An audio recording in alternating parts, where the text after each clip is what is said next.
Won't you please turn on your magic beam, Mr. Sandman, bring us our dream.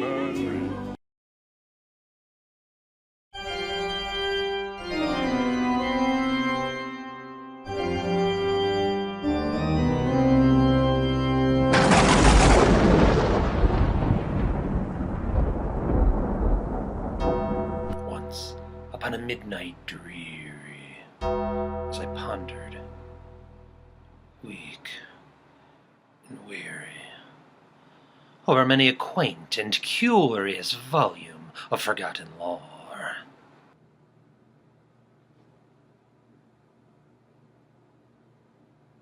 eagerly I wished the morrow. Vainly I had sought to borrow from my books a cease of sorrow.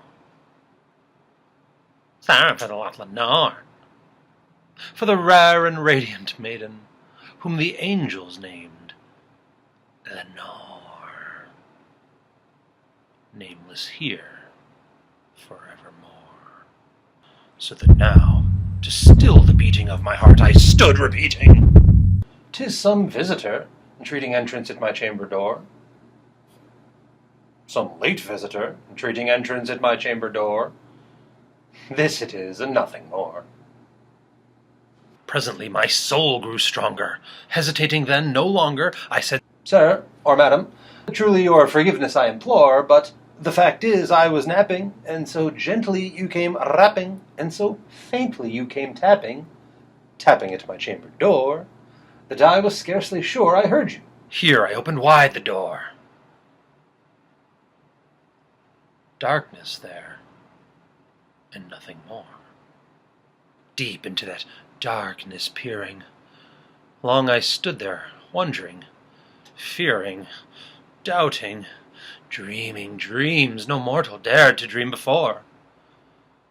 But the stillness was unbroken, and the silence gave no token, and the only word there spoken was the whispered word, "Lenore."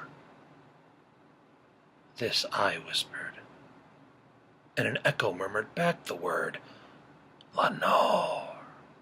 Merely this, and nothing more. Open here I flung the shutter, when, with many a flirt and flutter, in there stepped a stately raven, of the saintly days of yore.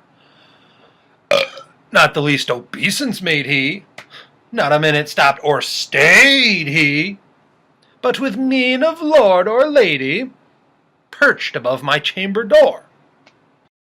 "Though thy crest be shorn and shaven, thou art sure no craven, ghastly, grim, and ancient raven, wandering from the night's Plutonian shore.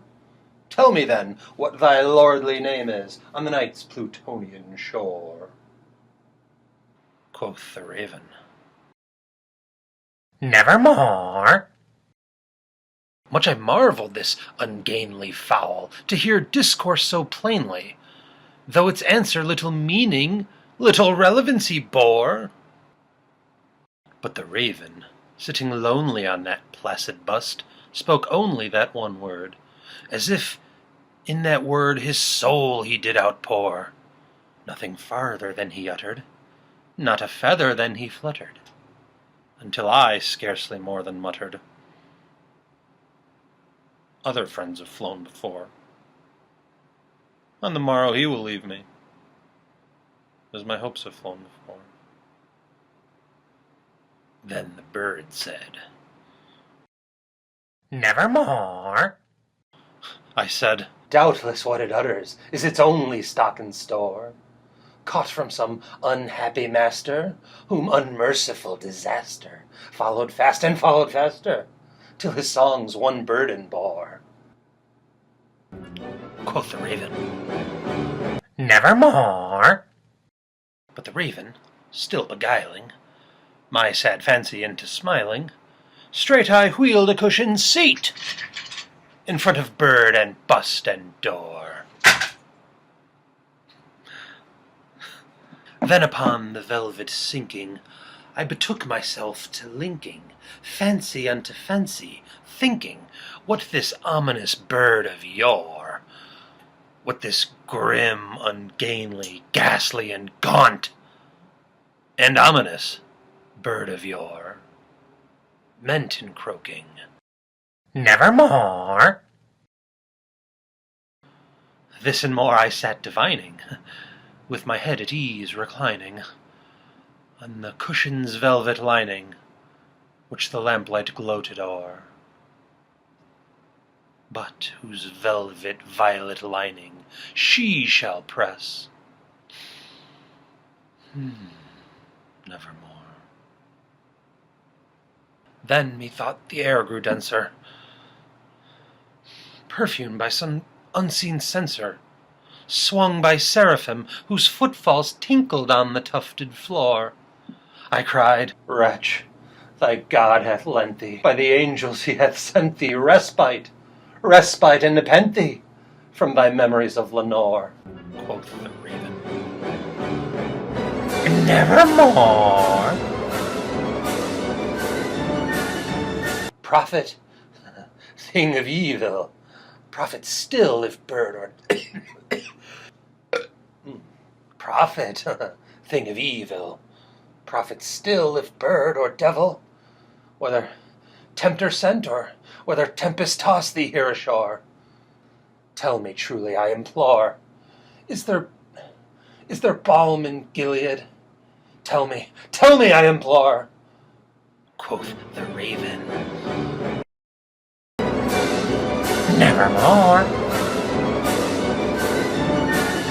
Prophet, thing of evil, prophet still if bird or devil, by that heaven that bends above us, by that God we both adore, tell this soul with sorrow laden, if within the distant Aidenn it will clasp a sainted maiden, whom the angels named Lenore.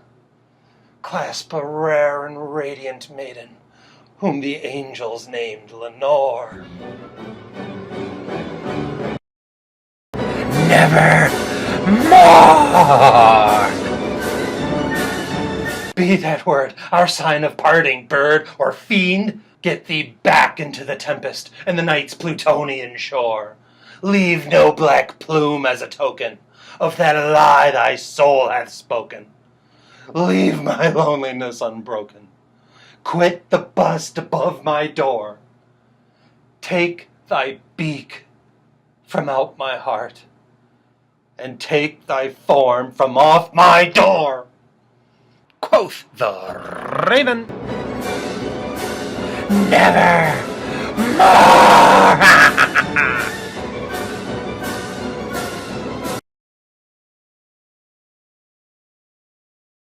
And the raven, never flitting, still is sitting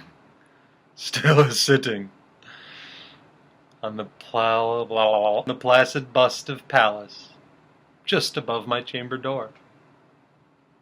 In his eyes of all the seeming of a demon's that is dreaming, and the lamplight o'er him streaming casts his shadow on the floor. And my soul, from out that shadow that lies floating on the floor, shall be lifted.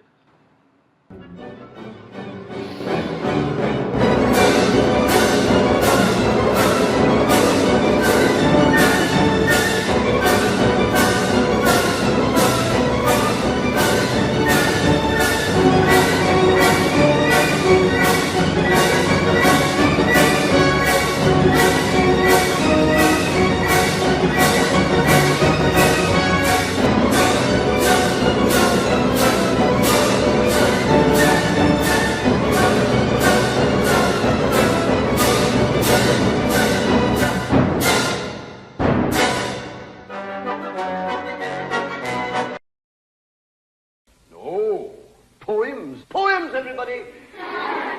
The laddie reckons himself a poet. Absolute rubbish, laddie.